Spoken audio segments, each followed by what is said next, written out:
onkohan tää kamera nyt päällä. Täällä auringossa ei näe kyllä yhtään mitään.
Moi vaan sinne ja tervetuloa katsoa uutta videoa. Ja tuossa introssa olikin elävä esimerkki siitä, mitä tämä retkivideoiden tekeminen käytännössä on. Eli sehän on yhtä kameran perässä juoksemista ja kilometrejä tulee enemmän kuin ilman kameraa. Eli käytännössä sitten kun halutaan videot näyttämään siltä, että se ei pelkästään sellaista vlogaamista eli kamera koko ajan kädessä, niin sitten että siinä on ikään kuin joku kuvaamassa. Luodaan sellainen illuusio vähän sellaisen niin kuin tubettamisen ja elokuvakerronnan niin kuin välimaastosta, niin sitten sehän sitten vaatii sitä, että sitä kameraa jätetään jonnekin ja kävellään tai melotaan ja käydään hakemaan se takaisin. Tällä videolla olisi tarkoitus kertoa, miten minä teen retkivideoita YouTubeen vähän silleen niin kuin sekä sitä tekotapaa ja filosofiaa ja sitten myöskin ihan konkreettisesti kaluston osalta. Siitä tulee aina niin paljon kysymyksiä, niin käydään sitäkin puolta vähän läpi. Ja sellainen on pakko sanoa tähän heti alkuun, että älä pelästy mun kamamäärää, koska siinä on montakin asiaa. Mä oon ammattikuvaaja ja sit mä käytän näitä kamoja vähän muihinkin juttuihin kuin pelkästään näihin retkivideoihin. Ja sit toisekseen pakko sanoa, että se vanha klisee tarina on paljon tärkeämpi kuin se tekniikka. Eli käytännössä ne kanavat, mitä minäkin seuraan YouTubessa, niin ei ne ole sellaisia kanavia, mitkä olisi siitä teknisestä laadusta tunnettuja, että semmoiset kaverit vaikka kuin Justin Barbour, niin Kanadassa meloo Backcraftilla ja joskus kanootillakin ja tekee jopa vuoden mittaisia reissuja, niin kyllähän se aika kuraa on se laatu, mutta mä en edes huomaa sitä siinä vaiheessa, kun se tarina on riittävän mielenkiintoinen. Toinen esimerkki, Tim Byrd, niin ei sekään ole kyllä tunnettu siitä teknisestä laadusta. Ja käytänpä itseänikin esimerkkinä. Yksi kanavan katsotuimmista videoista, Caldriven maastopyöräily Backcraft vuonna 2021, niin mä kuvasin sen yhdellä DJI Osmo Action 1 kameralla, eli sillä ensimmäisellä DJIn Action-kameralla. Ja en tiedä edes myydäänkö niitä käytettynä enää, että se on sen verran vanha kamera. Että jos myydään, niin varmaan saa sille alle 100. Ja se on kuitenkin musta niin kuin mun tuotantoon niin yksi mun omiikin suosikkeja. Niin se on yksi esimerkki siitä, että tämmöinen ihan pikkunenkin kamera, niin se riittää, jos tarina on tarpeeksi vahva ja muutenkin. Mutta sitten kun aletaan ainakin omassa päässä tekemään tosi vakavasti näitä asioita, niin sitten tietynlaisia sitten tarpeet saattaa muuttua. Mutta joo, ruvetaanko käymään ensimmäisenä näitä kamoja läpi ja sitten mä saan aika paljon kysymyksiä etukäteen, kun mä kysyin tätä, että onko jotain kysyttävää aiheesta, niin tuli 10 kysymyksiä Instassa ja Facebookissa ja sitten tuolla ihan YouTubessakin, niin mä en käy silleen niitä mitenkään Q&A-tyyppisesti, vaan mä yritän silleen sisällyttää tähän mun sepustukseen, joka on ehkä aika sekavaa ja pitkää, mutta kuitenkin mä haluan tehdä nyt tästä kattavan videon. Mä oon aikaisemmin tehnyt ainoastaan yhden kerran tämmöisen vastaavan, niin käydään nyt kerralla kaikki läpi ja laittakaa sitten kysymyksiä, jos oli jotain, mitä mä en muistanut sanoa tai näin poispäin muistanut vastata sun kysymykseen. Mutta käydään nyt tosiaan läpi näitä kamoja ja mä oon hiljattain ostanut uuden kameran, niin siinä mielessä mielenkiintoinen muutos. Ehdottomasti kannattaa, jos sä oot niin kuin 50-50 video- ja valokuvausihmisiä, että ei oikein tiedä, että kumpi on siinä tärkeämpää, niin sitten tietenkin ehdottomasti sellainen niin kuin peilitön järjestelmäkamera. Sillä hoituu mallikkaasti niin kuin molemmat jutut, mutta mulle sitten aina retkivideoissa siihen on liittynyt sellaisia tietynlaisia käytettävyyteen liittyviä hankaluuksia. Sitten ehdottomasti suurin ongelma siinä on ollut ne linssit. Eli käytännössä sitten kun siinä on ollut mulla peilit tuossa, täyskennoisessa järjestelmäkamerassa on ollut se 2470 linssi, semmoinen yleislinssi, se on tosi hyvä. Mutta sitten heti kun on joku eläin ollut jossain, mikä olisi pitänyt saada kuvattua, niin sitten kun halutaan sellaista 300 mm tai 350 mm, niin alkaa kamat painamaan aika paljon ja sitten toiseksi se linssin vaihtelu on ollut sellainen iso juttu kanootissa ja tuolla niin kuin vähän vaikeimmissa olosuhteissa. Tässä täytyy koko ajan muistaa se, että ollaan huonoissa olosuhteissa. Usein sataa, usein tuulee tosi paljon ja se kuvaaminen on paljon vaikeampaa silloin, kun sulla on suunnitelmallinen pitkä vaellus tai miksei lyhyempikin vaellus, niin se ei käy silleen ihan kädenkäänteessä välttämättä, jos et halua sit hyödyntää pelkkiä action-kameroita. Mutta mä näytän mun tämänhetkisen pääkameran ihan vaan nopeasti, siis en käy kauhean syvällisesti näitä niin läpi, mutta tää on Canonin XA70, eli tää on niin tämmönen videokamera. Ja tässä tapahtui, kun mä tähän vaihdoin, niin tietynlainen downgradeaus niin kuvanlaadun kanssa. Eli tavallaan mun vanha kamera oli silleen niin parempi, mutta kun mä halusin tämän ihan yhdestä syystä ensinnäkin, että tässä on zoomi. Mä en nyt muista, kattokaa ne speksit jostain. Muistan 24 mm 350 tai johonkin 400. Eli tämän niin kameran päällimmäinen tarkoitus oli se, että kun mä näen jossain villieläimen, niin mä voin zoomata sinne tappiin asti ja kuvata se helposti. Käytettävyys on niin kuin retkivideoissa se kaikista tärkein asia mun mielestä. Se jopa menee kuvanlaadun edelle. Ja sitten toisaalta käsikahla tässä päällä, eli täällä voi kuvata niin kuin kamera-ajoja. Ja yksi hyvä puoli on se, että tässä on 4 ääniraitaa, eli käytännössä emme nyt koskaan niitä kaikkia 4 käytä, mutta tässä pystyy esimerkiksi tekemään silleen, kun mä useimmiten käytän mikkinä tätä Röden VideoMic Pro Plussa. Onko tää nyt sellainen? Niin kun mä isken tämän kiinni tähän kameraan, niin mä pystyn äänittämään 2 ääniraidalle yhtä aikaa sitä samaa äänisignaalia. Ykkösraidan mä säädän sen gainin manuaalisesti ja sitten toisella raidalla menee automaatilla koko ajan. Eli käytännössä sellainen tilanne, että jos mä oon säätänyt vahingossa väärin sen gaini tai sitten mä liikun vaikka kamerasta niin kuin jonnekin kauemmas tai sitten lähemmäksi, niin sitten se automaattisesti pelastaa sen tilanteen ja sitten sieltä saadaan napattua sitten hyvä ääniraita. Periaatteessa tämä mahdollistaa tämä kamera sen, että kun mulla silloin tällä harvoin on yleensä tällaisissa puhevideoissa, niin kuin tänäänkin, niin mulla on nappimikrofoni, joka sitten, että saadaan puheesta selvää, koska se on sitten ehkä puhevideolla se aika oleellinen juttu, niin mä pystyisin periaatteessa täällä tekemään sellaistakin, että mulla olisi niin kuin molemmat, että kun retkivideossa se ambienssi on kuitenkin se tärkeämpi asia, eli kun tää tappaa kaiken ambienssin, eli ja pystyisin käyttämään 2 mikrofonia yhtä aikaa, eli pistää tämän kiinni ja äänittää, tai minkä tahansa jonkun toisen mikin, ja se äänittäisi kaikkea ympäristöääniä, ja sitten mulla olisi tosi kirkas ääni sitten, kun mä puhun, mutta se ei menisi vähän sitten ehkä, mä äänen siitä, sitten se on vähän silleen ehkä. Mä tykkään, että on pientä kotikutoisuutta kuitenkin aina videoissa. Ja kun mä puhuin noista kameroista, niin silleen, että huonompikin kelpaa, niin nykypäivänähän se on vähän semmoinen se homma, että mikä tahansa kamera on oikeastaan ihan riittävän hyvä videoiden, tämmöisten retkivideoiden tekemiseen. Ei ne kehity enää tänä päivänä niin paljon. Että se oli joskus 2010-luvulla, kun aina seuraava kameramalli oli silleen oleellisesti parempi ja autofokus aina parani. Mutta jotenkin musta tuntuu nykyään, että ei mua enää edes kiinnosta kamerat siis sillä tavalla, että niiden elinikä niin kuin mun käytössä on nykyään huomattavasti pidempi kuin joskus ennen vanhaa, kun seurattiin sormet aina syyhys, kun tuli uusi kameramalli. Mutta siihen liittyen mun kakkoskamera, mitä mä aika harvoin itse asiassa käytän, mutta joskus mulla on sellaisia reissuja, missä esimerkiksi joku kaupallinen taho rahoittamassa sitä videoa, niin sitten se videohan on niin kuin pakko tehdä. Että siitä tavallaan se selitys, että toi kamera niin kuin hävii tai hajoaa tai jotain, niin se ei vaan niin kuin kelpaa. Että sitten on oltava kakkoskamera. Ja tämä on hyvä esimerkki siitä, että tämä on vuodelta 2018, eli tämä 6 vuotta vanha kamera, Sonyn RX100 Mark 7. Niin ihan siis tosi hyvä kamera ja käytän tätä aina silloin tälle. Ja tämähän on siis semmoisella reissulla esimerkiksi, jos mä oon backcraftilla liikkeellä ja tolleen, että niin kamat pitää saada silleen kompaktiin.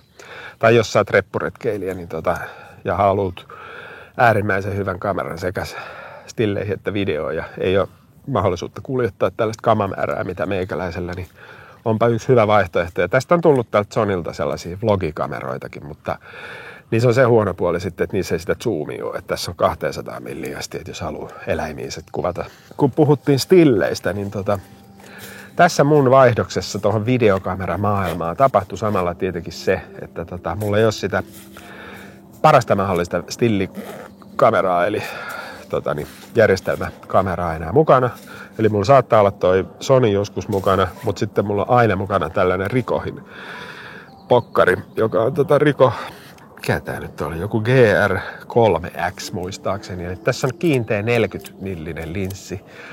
Mutta tää on näppärä kamera ottaa, kun mä haluan kuitenkin niitä stillejäkin sieltä retkiltä, videoretkiltä. Ja sitten mä en välttämättä oo se ihminen, joka niinku silleen olisi luontokuvaaja. Eli mulla ei ole, jos mä oon melontaretkillä, niin ei mulla aikaakaan silleen kytätä jotain silleen huipputilannetta niin kuin lintujen kanssa. Että se on sitten ihan niin kuin oma juttunsa, semmoinen kunnon luontokuvaaminen. Että mähän dokumentoin näitä mun retkiä ja siihen sitten silloin tällä sisältyy myöskin eläimiä ja luontoa tietenkin. Mutta tää on äärimmäisen laadukas pokkari ja mä oon ottanut täällä sellaisia valokuvia, mitä on julkaistu lehdissä jopa kansikuvina niin kuin töissä. Ja sitten myöskin voi laittaa niitä vaikka tähän päälle rullaamaan. Niin tällä mä otan yleensä niin kuin stillikuvat. Mutta sitten Instagram-seuraajat on huomannut, että mä aika paljon teen myöskin sitä, että mä otan screenshotteja ihan videolta, 4K-videolta ja sitten julkaisen niitä Instagramissa, kun ne pyöräyttää fotarin kautta, niin sitten usein sä saat siitä sellaisen paljon paremman kuvan kuin se, että sä yrittäisit niinku stillikameralla ottaa. Et esimerkiksi yksin, kun sä melot ja sitten esimerkkiä sellaisia, kun mennään vaikka Koitajoella ja siellä on puita mennyt niin kuin joen poikki ja sitten joudutaan menemään niiden puitten alta sieltä.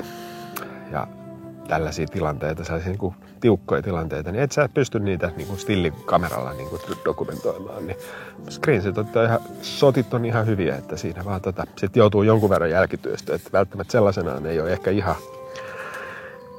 ihan parasta laatua, mutta sitten kuitenkin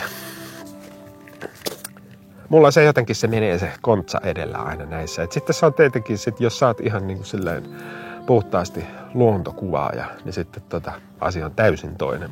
Puhuttiin tuossa pikkasen äänestä, audiosta. Sehän on niin kuin ihan todella tärkeä juttu, etenkin tosiaan retkivideoilla, koska kaikki ihmiset, jotka niitä meidän videoita katsoo, niin nehän haluaa elää siinä retkessä. Tulee tosi paljon aina palautet musiikin käytöstä ja tolleen. Mä itse henkilökohtaisesti tykkään musiikista, se ohjaa sitä tunnelmaa usein oikeaan suuntaan, mutta sitten on se koulukunta, jotka ei niitä musiikkeja sinne halua ollenkaan. Että pitäisi olla vaan niinku sitä kameran ääntä, sitä todellisuutta. Ja se onkin sitten vaikeaa ja mielenkiintoinen kysymys. Siitä sitten tunnistaakin yleensä silleen tekijä-ihmisen, että onko audio kunnossa. Ja aika usein mä sitten teen sitä, että mä joko tuolla normaali kameran tällä mikillä sit äänitän jossain tilanteessa erikseen, jos mä kuulen lintuja tai jotain kuikkia tai mitä tahansa luonnon ääniä, niin mä saatan vaan panna kameran rullaamaan ja olla itse hiljaa ja sitten äänittää esimerkiksi 2 minuuttia sitä ambienssia ja sitten heitän sen sitten vaan toiselle raidalle siellä videolla sit puheraidan niin kuin alapuolelle. Mutta siihen niin kuin yksi sitten kätevä vaihtoehto on tämmönen erillinen äänitalle, niin tämän käyttämisessä olisi kyllä mullekin vähän silleen parantamisen varaa. Mä aina unohdan tämän ja sitten jotenkin siellä leirissä, kun on vähän muutakin tekemistä, pitäisi niinku ruokaa tehdä ja mennä nukkumaan ja kaikkea, niin sitten joskus tulee, ei vaan aina pysty panostamaan, mutta olisi tosi kiva käyttää tätäkin niinku hyödyksi enemmän, eli äänitellä sitten kaiken maailman äänimaailmaa ja stereomikrofonilla. Ja tääkin on Zoom H1N ja maksaa muistaakseni alle 100 €. Niin mutta niin se on tietenkin sitten, että jos sä oot aloitteleva retkivideoiden tekijä, niin menee vähän monimutkaiseksi, kun on näitä laitteita tälleen niin kuin, alkaa olemaan enemmän kuin se yksi kamera. Et tietenkin kannustan aloittamaan millä tahansa kameralla. Eli tosiaan se niin kuin action-kamera, mikä mullakin siellä Caldoivissa oli ilman minkäännäköistä ulkoista mikrofonia, niin kyllä siitä nyt niin kuin tuli muistaakseni 15 000 näyttökertaa sillekin videolla ja se oli kaupallinen video ja tolleen. Ja kuvattu käytännössä perunalla, niin kuin silleen mun standardeilla, niin menee kyllä Sitten yksi kamera, mitä mä melontavideoilla käytän oikeastaan varmaan kaikkein eniten, on GoPro. Nykyään mulla on tää GoPro Hero 11. Sitten jos mulla on koskihommia, mitä ei ole nyt tänä kesänä ja eikä itse asiassa viime kesänäkään oikein ollut vielä, niin saatan käyttää 2 kappaletta. Eli toinen mulla on kypärässä kiinni ja toinen sitten kuvaa taaksepäin eli mua. Ja sitten niitä sitten miksataan jälkikäsittelyssä. Ja useimmiten mä laitan GoProon, kun mä melon kanootissa, niin mä laitan ihan tavallisen kamerajalustan päälle, koska mä oon tykännyt siitä mahdollisuudesta, että siinä on korkeussäätö ja sitten myöskin mä pystyn pyörittämään sitä helposti niin kuin eri suuntiin. Koska sitten taas esimerkiksi tämä, joka myöskin on mun mielestä tosi hyvä, niin tää on vähän silleen hankalampi, että jos tää pitää aika matalalla ja sitten tämän kääntäminen sit vaatii aina oikeastaan 2 kättä ja tälleen. Mutta tää on silleen kiva, että kun tämän pystyy heittämään kiinni sinne kanootin etuosaan tai takaosaan ja sitten nykyään kännykkä-äpillä sä näet sen kuvan ja pystyt niin kuin laittaa tämän itse asiassa päällekin, jos se on pois päältä ja laittaa sen tallentamaan ja tälleen. Ja sitten kun näissä on nykyään se horisontin suoristus, niin tätä ei tarvi oikeastaan, että kun sä heität sen sinne kanootin eteen tai mihin puuhun tai jos oot reppuretkeilijä, niin mihin nyt heitätkään, niin tämä kamera voi olla missä tahansa asennossa, kunhan linssi osoittaa sinne, mitä sä oot kuvaamassa, niin se suoristaa sen horisontin. Eli siis tää on niin nykyään tehty tosi helpoksi. Ja sitten kun mä käytän tätä kanootissa silleen, kun mä puhun tälle eikä saada vettä, niin mä isken tähän kiinni GoProon oman tämmöisen lisäosan, jonka nimi on Media Mod. Maksaa 100 €, aika paljon. Itse asiassa tähän, niin kuin, tässä on pieniä ongelmia mun mielestä. Tämä ei ole itse asiassa niin pieniäkään. Tässä pitäisi olla parempi mikrofoni, joka olisi niin parempi kuin tuo GoPro oma mikrofoni, mutta mun mielestä näin ei ole. Tämä huonontaa sitä äänenlaatua. Sitten toinen juttu on se, että kun sä haluat vaihtaa akun tai muistikortin, niin tämä pitää purkaa tämä koko hökötys, eli irrottaa ensin sitä jalustasta ja sitten tämä niinku mediamodi pitää ottaa irti ja sitten sä vasta pääset säätämään niitä juttuja.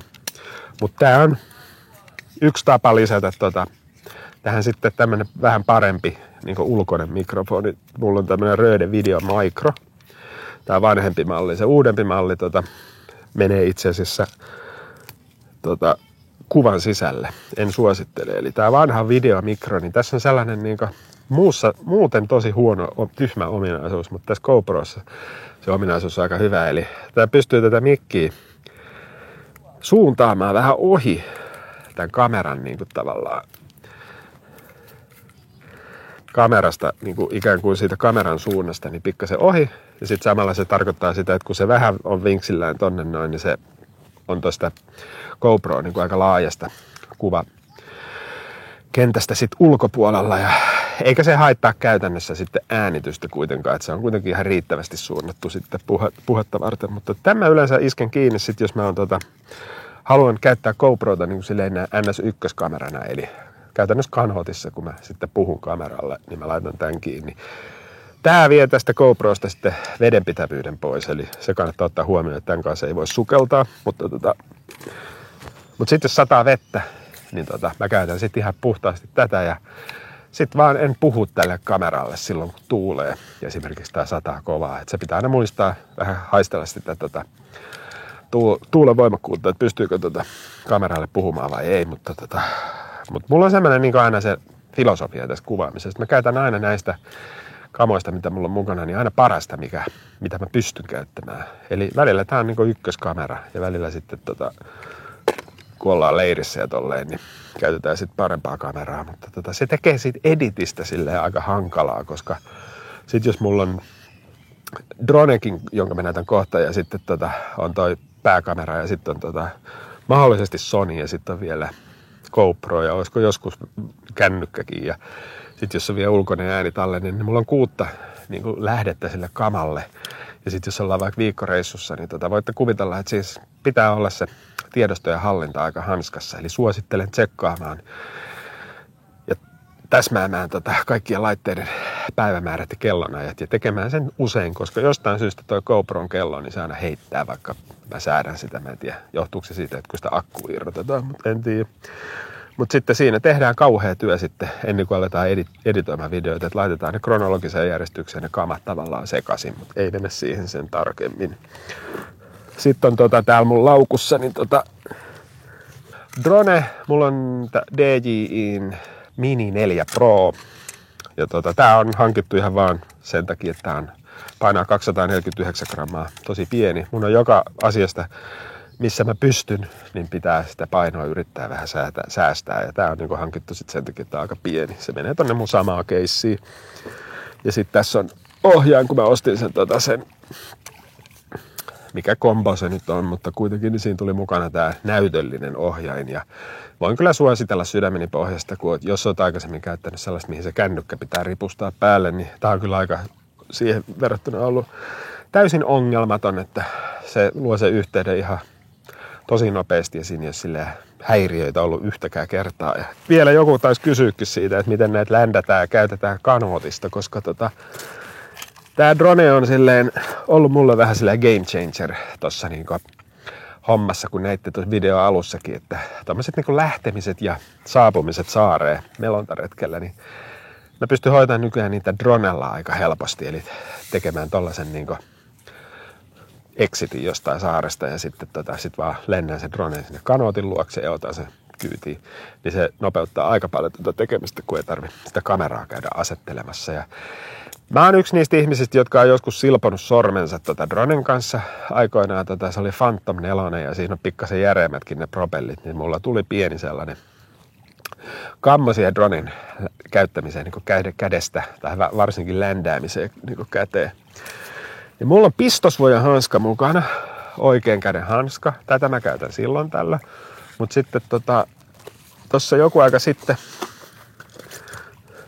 yksi henkilö teki 3D-printtäsi mulle tällaisen pannan tuohon droneen. Eli käytännössä mä pystyn laittaa tän silleen droneen kiinni, että mulla on siinä kepukka siinä dronen alapuolella. Ja se helpottaa sitä tarraamista sitten, kun se drone palautetaan sinne kanoottiin tai sitten lähetetään kanootista. Eli käytännössä se on aika hankalaa. Voitte kuvitella, kun kanootti menee tälleen edestakaisin ja jossain aallokossa ja tolleen, niin ei sitä saa niin kuin turvallisesti otettua käteen ilman tällaista. Ja se on helpottanut tekemistä aika paljon ja tulee nyt tänä kesänä olemaan aika kovassa käytössä ja nopeuttaa just näitä tällaisia retkiaskareita, kun ei tarvitse kameraa joka paikkaan aina viedä. Mutta ylipäätään se kameran liikuttelu tulee kyllä tutuksi kaikille retkitubettajille, koska täytyy kuitenkin sitten aina kiva miettiä aina sellaisia kuvakulmajuttuja. Eli jos nyt kuvataan vaikka semmoinen, että mähän menossa vaikka kävelemässä rantaa kalastamaan ja heittämään virvelillä tai tekemään nyt mitä tahansa, niin aika usein mä sitten kuvaan sen ihan pelkän kävelynkin sinne rantaan 2-3 kertaa. Eli että se ei ole ihan niin yksinkertaista, että kävellään vaan rantaan, vaan sinne kävellään usein 3 kertaa. Varuste, mitä onneksi ei tarvi kesällä juurikaan, on siis ihan LED-valo. Tää on Godoxin mä oon ennenkin tästä etsinyt sitä mallimerkkiä, että sitä ei nyt löydy, mutta Godox-merkkinen. Tässä pystyy värislämpötilaa säätää, eli käytännössä mutta aika usein se on siellä 5500 kelviniä sellainen päivänvaloasetuksella. Puhutaan vähän noista akuista ja lataamisesta. Siitä tuli aika monta kysymystä. Ongelmahan tässä niin on se, että akut ei ole kauhean halpoja. Et tietenkin sitten kevyin tapa tavallaan huolehtii siitä virransaannista on se, että ostaa riittävästi akkuja, ettei niitä tarvitse ladata. Mutta sitten ongelma saattaa sitten olla semmoinen, että jos on riittävän pitkä retki, niin esimerkiksi tämän Canonin akku maksaa muistaakseni tämä tehoakku joku 150 kappale. Ja sitten jos me tarvitaan, nyt kun mä oon kesälläkin lähes 25 päivän melontaretkellä, niin mä tarvitsin arviolta näitä 20 kappaletta, niin siitä voi laskea, että kuinka paljon ne tulisi maksamaan, jos mä ostaisin niitä riittävästi. Nyt tulee lentokoneita, mutta ei anneta häiritä. Niin en nosta 20 akkua. Puhutaan siitä lataamisesta myöhemmin, mutta sitten muistikortit. Joku kysyy, että teekö mä backuppeja niin näistä materiaaleista, niin en tee. Sehän onnistuisi periaatteessa silleen, että laittaisi muistikortin lukija vaikka iPhoneen perään ja sitten sieltä siirtäisi, jos on niin verkkoyhteys, niin vaikka iCloudiin, tai sitten pienelle SSD, esimerkiksi Samsungin T7. Kovalevylle mä oon sitä testaillut, mutta en ole tehnyt backuppeja. Mä oon luottanut vaan mun onneen ja täytyy koputtaa puuta. Ja mulla on kerran mennyt yksi työmuistikorttikin niin pesukoneeseen, eikä sille tapahtunut mitään. Että jos ne on vaan niin fyysisesti kunnossa ne muistikortit, silleen, että sä säilytät niitä iskun kestävässä ja veden kestävässä kotelossa ja käsittelet niitä, et laita niitä niinku suuhun ja hävitä niitä tai revi niitä kahtia, koska esimerkiksi tällainen SD-korttikin, niin tää on niinku silleen puristettu yhteen 2 kappaleista ja tälleen, niin näitä kannattaa, kun näitä käsittelee hellävaroin, käyttää hyviä laadukkaita koteloita ja tälleen, niin mulla ei ole ollut ongelmia. Ja sitten olisi se ihan kauheata siis, jos niin korruptoituisi koko kortti, mutta mulla ei ole kyllä käynyt niin. Ja se onkin semmoinen juttu, mitä mä oon nyt miettinyt, kun mä oon lähes sinne ensi vuonna sinne Lappiin 25 päivää. Et esimerkiksi Dronen muistikortit, niin sehän olisi ihan hirveetä, jos siinä olisi siinä Dronessa yksi iso muistikortti, joka sitten 2 viikon tai 1,5 viikon jälkeen me lentäisin sen järveen ja siellä menisi niin kuin kaikki materiaalit. Eli mä suosittelen retkivideoissa käyttämään kohtuullisen kokoisia kortteja. Esimerkiksi siihen Droneen mä yritän löytää jostain. Jos löytyisi 8 gigasia, tuskin löytyy 4K-kortteja, mutta 16 gigasia, niin niitä vaan mahdollisimman paljon, mutta kuitenkin idea se, että sitä korttia vaihdettaisiin mahdollisimman usein, eli ei kaikki munia samaan koriin, niin se on se perusidea. Puhutaan sitten lataamisesta nyt erityisesti, koska se on kiinnostaa kaikki ihmisiä. Ja ehkä se, niin kuin mä sanoin, niin kaikista järkevin tapa on tietenkin, jos pystyt ottamaan riittävän määrän akkuja mukaan, niin se on tietysti kaikista helpoin tapa ja myöskin kevyin tapa. Mä oon joskus sitten kokeillut, mulla on ollut erilaisia aurinkopaneeleita ja ihan ensimmäinen aurinkopaneeli oli semmoinen 21-wattinen, tosi kevyt, muistaakseni X-Storm-merkkinen ja sillä kerran testasin kolovedellä, oltiin Veetin kanssa, niin 20 000 milliamperisen virtapankin mä latasin sen avulla päivän aikana melkein tyhjistä melkein täyteen. Eli mä luulen, että niinku tämmöiselle kesäkeleille, jos tietenkin paistaa aurinko, niin se riittää aika monelle, että jos kännykkää ja sitten jotain GoProta, tämmöisiä, mitkä kuluttaa ehkä vähän vähemmän virtaa, niin pystyy silleen pärjäämään ehkä sellaisen kanssa. Ja vinkkinä siihen, että jos siinä, niin kuin niissä useimmissa on 2, pystyy laittamaan 2 laitetta yhtä aikaa kiinni sinne lataukseen, niin suosittelen käyttämään molempia, että siitä saa ne kaikki ampeerit ulos, koska että mieluummin ostaa 2 pienempää virtapankkia kuin 1 ison, niin silloin sä saat maksimaalisen hyödyn siitä. Ja ylipäätään virtapankit, että ei ikinä silleen mitään kameraa suoraan siihen aurinkopaneeliin, vaan kun akkuja kannattaa ladata aina silloin, kun aurinko paistaa, eikä silloin, kun ne on tyhjät, vaan nimenomaan virtapankin kautta. Mutta sitten kuitenkin mulla on esimerkiksi tulossa nyt tulevana kesänä se 25 päivän retki, ja se on aiheuttanut mulle vähän harmaat hiuksia. Mutta mulla on nykyään siihen nyt ratkaisu, minkä mä esittelen. Mulla on tollanen EcoFlown 110-wattinen aurinkopaneeli ja sitten siihen tollanen River 2 Max virtapankki, missä on yli 500 wattituntia kapasiteettia, eli riittää aika heittämällä sille reissulle, mutta sillä reissulla on sitten vähän virran tarvetta muutenkin, mutta eli käytännössä tässä on EcoFlown River 2 Max. Ja tässä on 3 USB-A tai 1 USB-C, sitten on 2 tällaista normi AC-pistoketta, mistä lähtee, mihin voi liittää 1000-wattisenkin laitteet. Periaatteessa pyörittää. Tämä on hankittu itse asiassa ei pelkästään sille tulevalle reissulle, mä käytän tätä vähän muutenkin, niin siksi tämä on aika kohtalaisen järeä, mutta tällä nyt ainakin sitten riittää. Ja näitä on eri kokoisia näitä EcoFlown. Tästä on puolta pienempi, sitten on tää ja sitten riittää ihan silleen kotitalouskäyttöönkin niin kuin ydinsodan niin kuin ajaksi, niin tällä merkillä niin löytyy erilaisia. Tätä pystyy lataamaan ihan normaali kotipistokkeesta niin tunnissa tyhjästä täyteen tai sitten aurinkopaneelilla, jonka mä kohta näytän, niin silleen monta tapaa tätä ladata ja sitten USB-C:n kautta ja sitten myöskin autolaturin kautta, että jos olet esimerkiksi retkipaku-ihmisiä, niin tämä on aika suosittu retkipaku-ihmisten keskuudessa, niin sitten tässä on musta hyvää siinä mielessä, että tässä kahva ei ole tässä päällä niin kuin aika monessa, että tässä on tällainen niin kuin pöytä, mihin voit laittaa niitä ladattavia kamoja tähän päälle. Mutta ymmärrätte tuskan. Tää painaa 6 kiloa, aurinkopaneeli painaa saman verran, eli pelkästään niin kuin kamat, millä mä lataan mun niin kuin kalustoa, painaa enemmän kuin monen kevytretkeilijän kaikki kamat yhteensä. Eli näitä sitten ensi kesänä siellä Vätsärissä Vätsärissä loppukesästä, niin toivottavasti ei ole kauhean kuiva kesä, niin kannellaan ja plus kaikkia muitakin kamoja. Ja jos sua itse asiassa kiinnostaa ne mun muut kamat, mähän on tehnyt videon niin näistä mun retkeilyvarusteista, mutta se löytyy tuolta, jos kiinnostaa mitä kaikkea muuta mä joudun kantamaan retkellä. Mutta tässä on niin aika heavy settiä, niin jokainen tekee sitten päätöksen niin millaista mukavuutta haluaa retkelle tai millaisia videoita sieltä haluaa sitten taltioida, jos on siihen hommaa päätynyt. Unohdin sanoa, että yksi syy miksi tohon vaihdoin oli se, että mun vanha aurinkopaneeli ei ole vedenkestävä. Ja sitten kuitenkin kun kanootilla liikutaan, niin sitten, että jos se olisi levitetty se aurinkopaneeli ja sitten tulisikin sadekuuro, niin sitten siinä on aika iso riski kuitenkin, että ne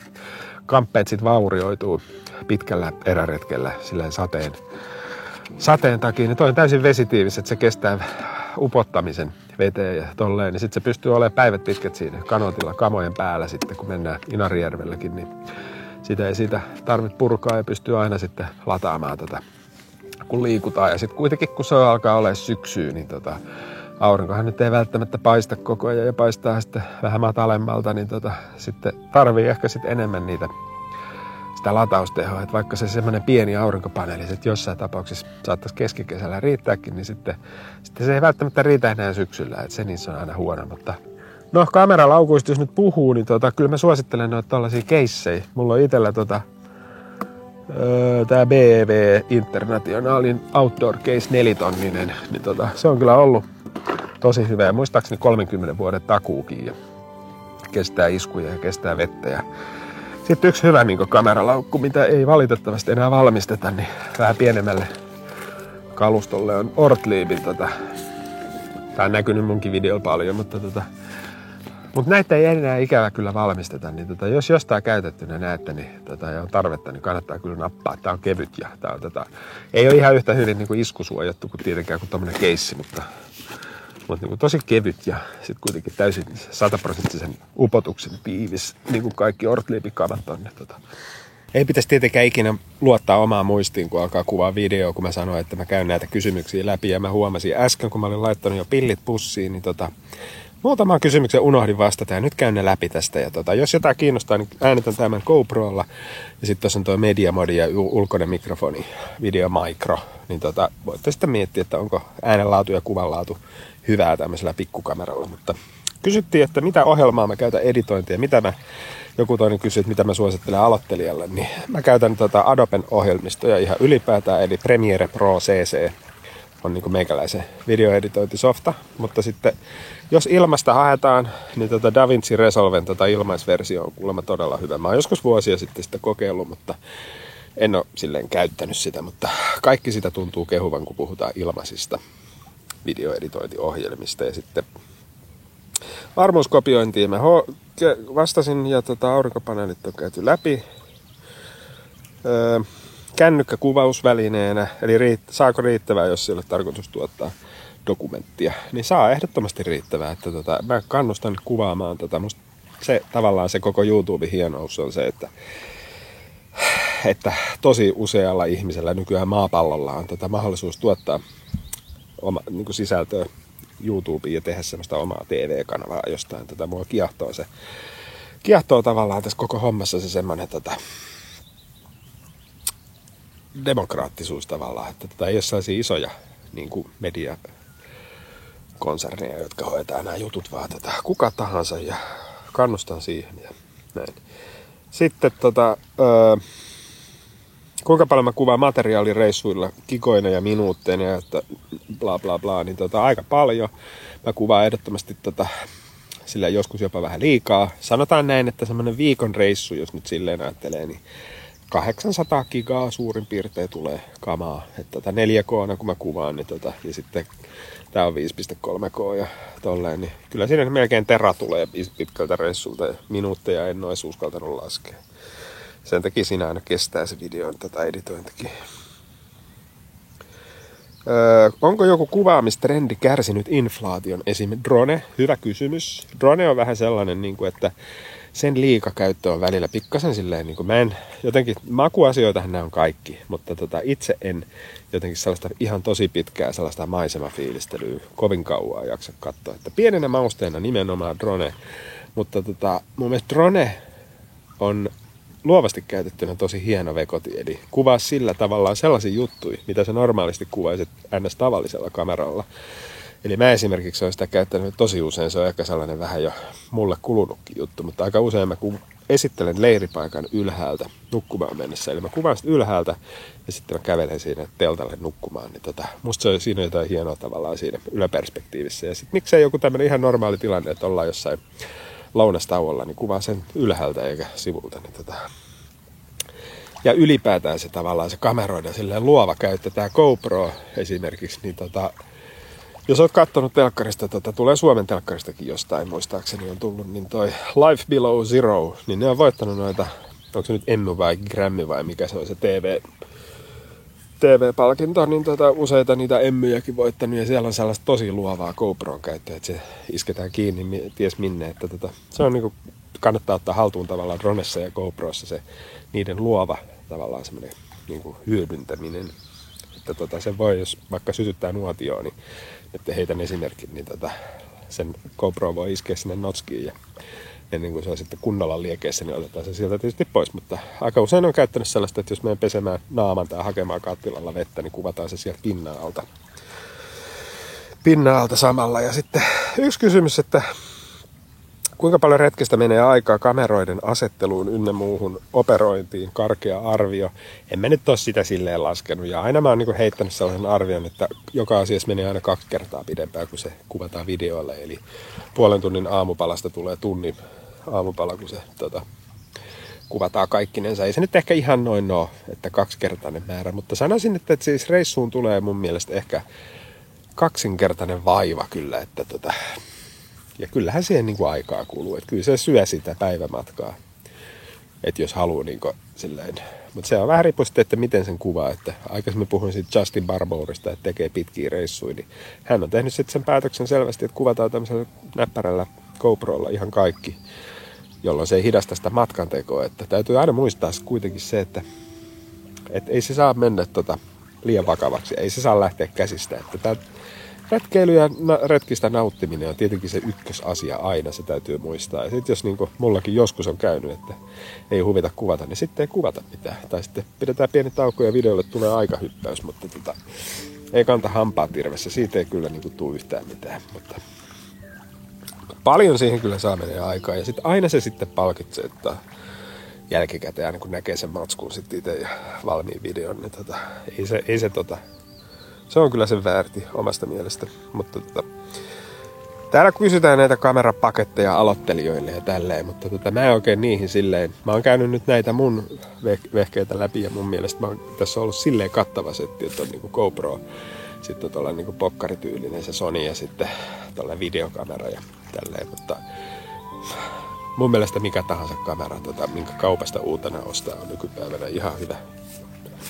Ei kannata sitä, että ostaa semmoisen, kun pystyy ostamaan ja sillä pärjää kyllä aika pitkälle. Kuva vakaa ja ehkä on ihan kiva, jos käsivaralta kuvaa, että ei ole sellaista shakeia kuvaa. Joo, tässä oli muuten tää setti. Aika pitkä varmaan tuli videostakin ja kiitoksia Fotonordicille tästä yhteistyöstä. Se on ollut aina sellainen kauppa, mistä mä oon esimerkiksi just näitä kameratarvikkeet. Siellä on hyvät valikoimat, kaikki niin just akkuja ja tietenkin kameroita ja näitä aurinkopaneelijuttuja, niin olen siellä asioinut vuositolkulla vielä silloin, kun firman nimi oli ihan toinen, mutta digitarvike aikoinaan. Ja nykyään Fotonordic on oululainen täyden palvelun fotoliike, niin suosittelen ehdottomasti. Ja kiitokset sinne Ouluun ja sitten kiitoksia sulle myöskin, kun katsoit tämän videon. Ja me nähdään seuraavassa videossa taas. Moi moi!